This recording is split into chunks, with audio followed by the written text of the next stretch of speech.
This is a question that I get a lot from people.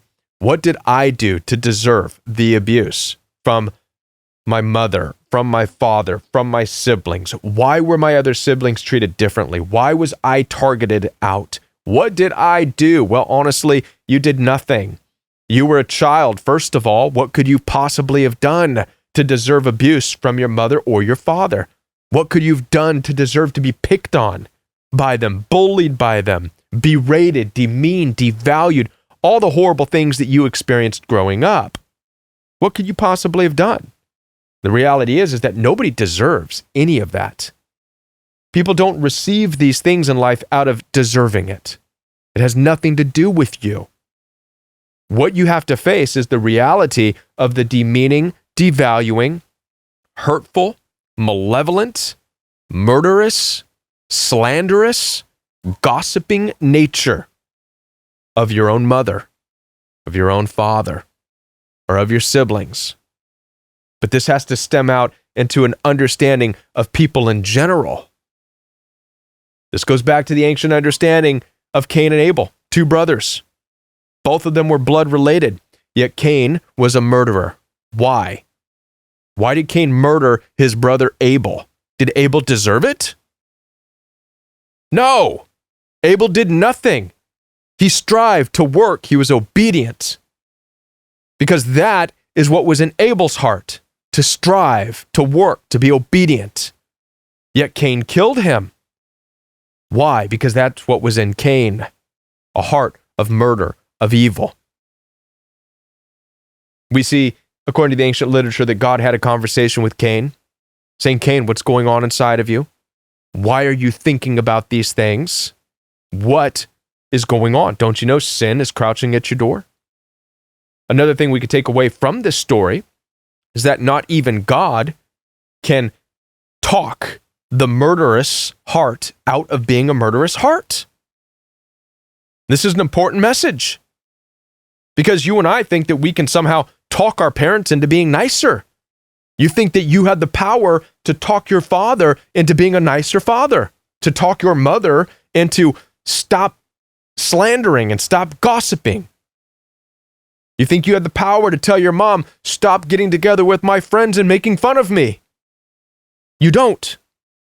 The reason you don't have the power to do that is because you're up against who they are. And now part of the problem with this is that a lot of you don't want to accept that this is who your parents are. It's hard to be able to acknowledge and to be able to say, my father was a douchebag, arrogant, abusive, narcissistic, uncaring about anybody. He was violent. He was hostile. It's hard to say that. It's hard to say that about your mother. My mother was abusive, a brat, arrogant, unloving. No more wire hangers. She was crazy. It's hard to do that. Oftentimes you may feel like it's easier to accept the burden on yourself. So you don't have to look at your parents in a negative way. You can instead say, well, I deserved it. I wasn't a good child. I didn't tie my shoes the way they wanted me to. I deserved the abuse. It's easier to do that. But it's not the truth. The truth that we have to accept is that to each has been given a measure in this life. And some of you might be wondering this right now. Why? Why would my parents be abusive? And I don't understand it. Why was Cain a murderer and Abel was not? Listen, this is a question that not even science understands. Psychology doesn't understand this. They give it their best shot and they scan people's brains and they're like, well, we see psychopaths and their brains glow red when we put this light over it and we put this chemical in them. Sociopaths, their brain lights up over here. The reason they're doing all this tests, and I'm not trying to put it down, I'm grateful that they're doing the work that they are, but the reason they're trying to do these tests is because they're trying to understand the difference between Cain and Abel, because nobody gets it. It's not genetic. If it was genetic, then both Cain and Abel would have been murderers, but they were not. If it was genetic, you would be just like your parents, but you're not. There's another component. This is where we get into The understanding of having something from a higher power beyond science, beyond medical, beyond genetics, beyond your blood even. You've been given something. According to the ancient literature of the Bible, it says that to each has been given a measure of faith. If this is true, then to each has been given a measure of grace. And if this is true, to each has been given a measure of love.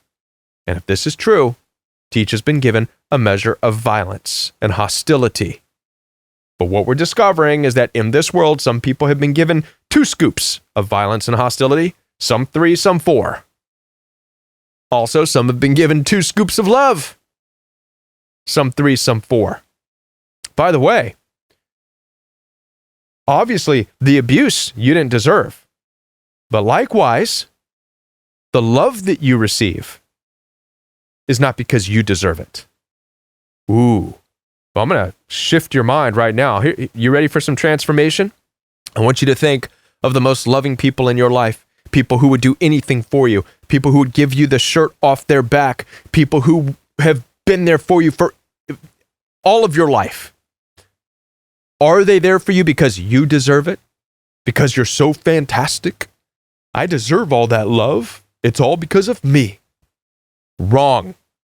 People who have loved you unconditionally, people who bend over backwards for you, they do that because of who they are. It's not because you deserve it. Now, your final question might be, then why do they treat other people differently? Why do even abusive people like my mother and father and brothers and sisters, why are they nice to these people and those people? Well, here's the deal. Even abusive people aren't stupid. I mean, some of them teeter on being stupid, but for the most part, they're not stupid. What do I mean? Well, there's 2 types of people that the most abusive people out there will ignore, will be kind to, even if it's fake. First type of person is a person who poses a threat to them. So perhaps there was someone in your family, brothers, sisters, or whatever, who posed a threat. Well, how does somebody pose a threat to a narcissistically abusive person? Well, simple. Someone's bigger and tougher. You say that to me again, I will literally knock you out. And then they follow through with that. That narcissistically abusive person gets knocked out. They're not going to mess around. Narcissistically abusive people don't want their nose broken.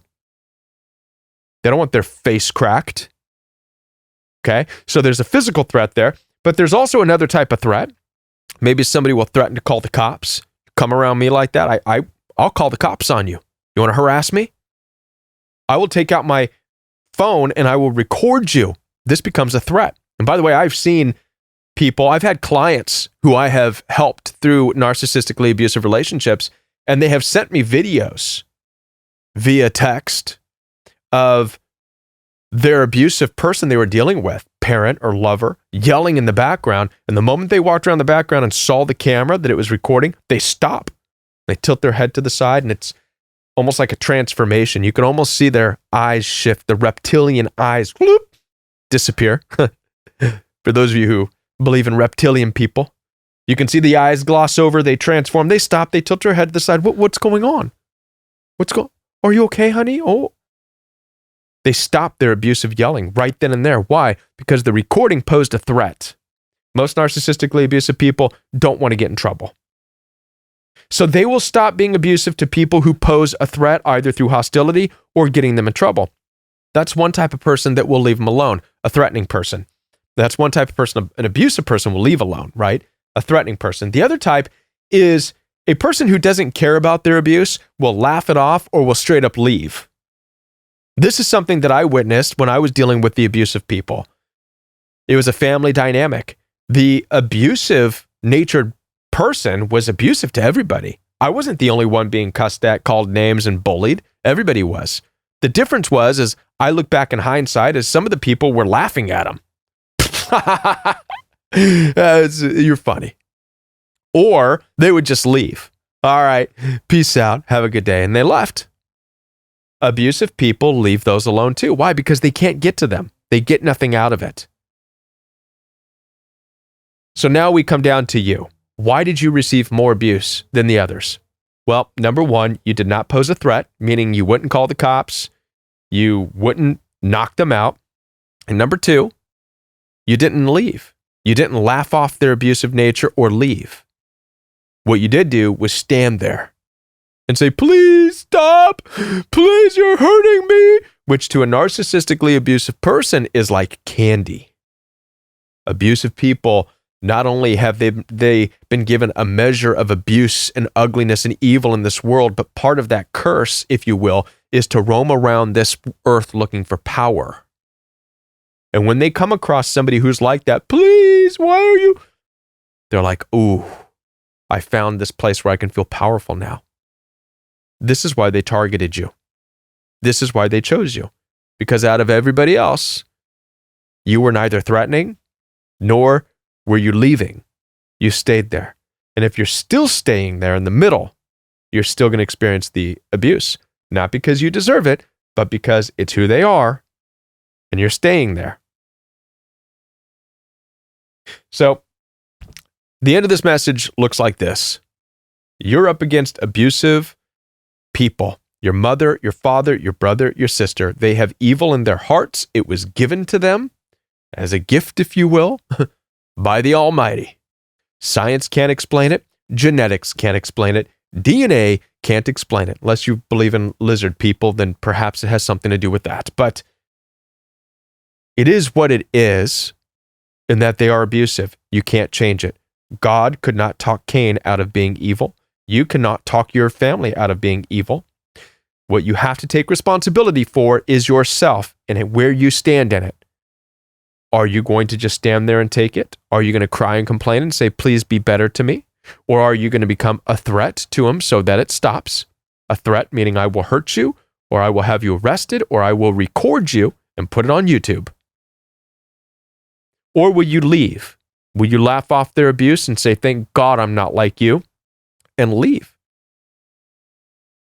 Let them experience the absence of you, not because it's going to change them, but because you don't want that negativity in your life because you're not like that. Amen.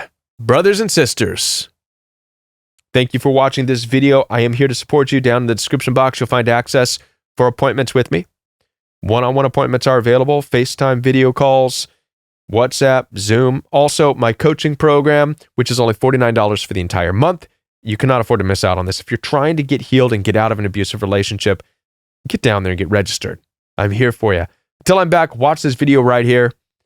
The YouTube algorithm is going to recommend this one, so I think it's going to be a good watch for you. I'll be back right here on The Royal We.